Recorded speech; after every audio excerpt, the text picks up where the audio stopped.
of the latest edition of the University of the Gambia Debating Association competition. The medical students held out the challenge of a team from the natural and physical sciences.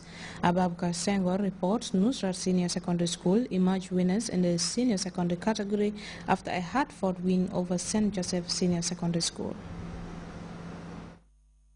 The debating club on Saturday ends its interdepartmental debating competition, together with the inter-schools debate at the university campus in Brikama.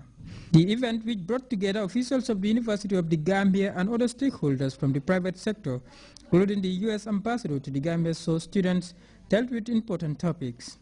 As the university is growing from strength to strength, departmental debates are termed as one of the extracurricular activities helping students in improving their vocal skills and public speaking confidence. Speaking to the participants, the Vice Chancellor of the University of the Gambia, Professor Mohamed Ka, promised the students of the UTG's resolve to make basic reductions to tuition fees as a way of encouraging them to continue their studies in the Gambia. Debating is very important in the development of anyone.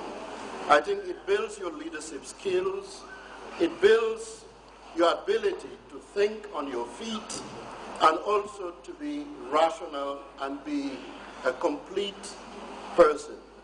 So for the students that have not competed, I would urge you to join your respective debating clubs. I urge your principals to support your school's debating team. And here we at the University of the Gambia will continue to support the debating team. The UTG, he went on, will continue to render quality service to the public, and that Gambians should make best use of the institution. For the president of the University of the Gambia's Debating Association, the UTGDA has made tremendous strides since its formation. Debates for the first time ever were taken to the various participating high schools. This is because we felt the need to promote and encourage university education and culture, bring different high schools under one umbrella, promote ownership of the championship, boost the morals of participants to inspire young people, specifically students. As the various speakers completed their time on the podium, the stage was set for the contending schools to battle it out in the debating, with Nusrat Senior Secondary School at St. Joseph's competing for the top position in the senior secondary category. Ladies and gentlemen, an example of this intelligence is the verbal or the linguistic intelligence. And these people have the ability to manipulate and understand words and languages. They are very good speakers, very good in reading and writing. Examples of people who have this type of intelligence are the Vice Chancellor of the University of the Gambia, Professor Mohamed Khan, Sue Davidoff and Owen Vandenberg in 1990 decided to carry a research in order to find out why learning styles were relevant. And they were able to come up with these 4 conclusions: that students learn better and more quickly if they are taught in their preferred learning style. And if this happens, learning improves. And as learning improves, this has a further positive impact on their self-esteem. And they've also found out that students who have become bored in the classroom might become interested once again because they have been taught in their preferred learning style. And if this happens as well, the student-teacher relationship would improve because students are more interested and successful in learning. Yes, learning styles are very real, they do exist. But the fact that I prefer to learn visually or verbally doesn't mean that I don't learn when I'm taught differently. Therefore, learning style is not relevant because no one is born with one particular trait of learning style, and it's not something that's embedded in our genes, neither is it hereditary.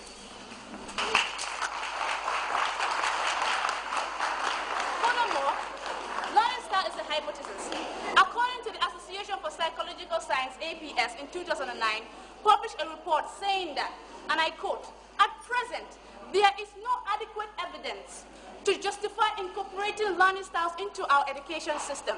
This is to say that there is no proof that if a person is taught by his or her learning style would excel academically, because our learning styles can change. That means it can alter because it is affected negatively or positively by the environment.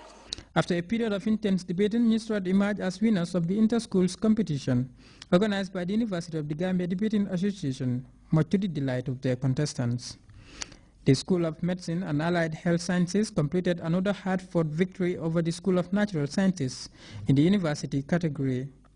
How we understand this stand, to substantiate our stand, and to convince the weakest area of each brain in this world, we would like to approach this intellectual debate by presenting to you how colonial educational legacy is a liability from its very fundamentals to its purpose, its quality, its quantity, its effect on our culture, our economy, our agriculture, and more.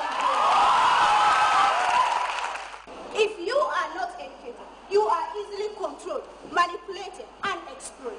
Due to this education, our country or our continent as Africa is able to fight our colonial master to stand as a people, as a nation, as a continent at large. For Mamadou Sabali, a Gambian writer who was a former student of the University of the Gambia, the move is a great step in the right direction. This is one of the most inspiring events I have attended of late, and I am very much grateful to the organizers and the students for doing this.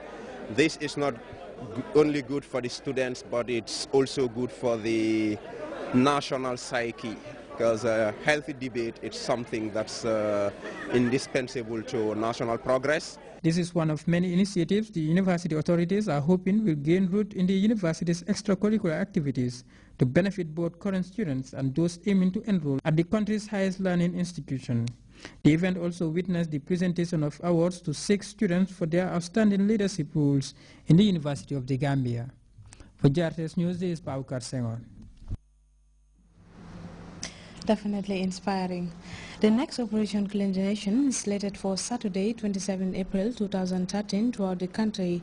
A news release from the National Environment Agency states that the initiative has had a very positive impact on the health status of the general citizenry and adds that many studies have confirmed that the main reason for the significant drop in malaria cases, as much as 40% in some places, can be mainly attributed to this initiative.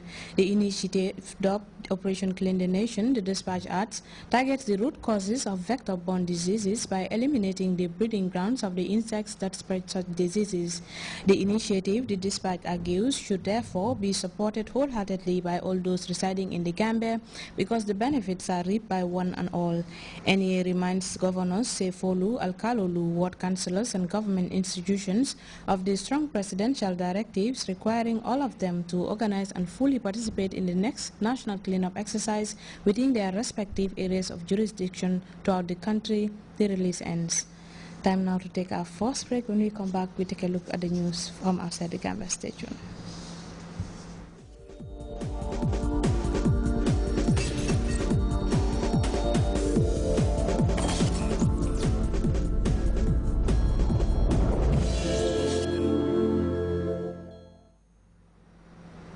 Welcome back. As authorities in U.S. conduct a background check on the Boston Marathon suspects and who may have helped shape their views, some relatives revealed the name of a man they call Misha, who claimed discussed Islam with Tamerlan. But who is the Misha? CNN's Brian Todd wrote up on what we know about him. Family members now describe a mysterious man who they say had a mesmerizing influence on Tamerlan Tsarnaev. They only know him as Misha. They say they don't know his full name. Here's how the suspect's uncle described the man and his influence on the older brother in an interview with CNN. There's a person, sort of some new convert to Islam of some Armenian descent. And he said this person, he took his brain, he just brainwashed him completely. Tamerlan is off now. There's no even any obedience and respect to his own father. That concerned me big time. Unbelievably. More pieces fit together in a telephone interview Wolf Blitzer did with the ex-brother-in-law of the two suspects. Elmira Kozgov said he'd met Misha twice, been introduced to him by Tamerlan. Kozgov said he didn't witness Misha actually turning Tamerlan into a radical Islamist, but he surely did have influence and did teach him things that would make Tamerlan, go away from the people and go more into the religion. And maybe that's possible that he suggested to him some radical ideas. Kozgov said Tamerlan Tsarnaev had told him he'd quit boxing and listening to mainstream music because Misha taught him that in Islam it's not good to do those things. Asked if he suspected that Misha was connected to any terrorist groups. I didn't suspect either him or Tamerlan being connected to terror groups or having terrorist ideas, but I know that they had a lot of conversations about just Islam and how Islam is being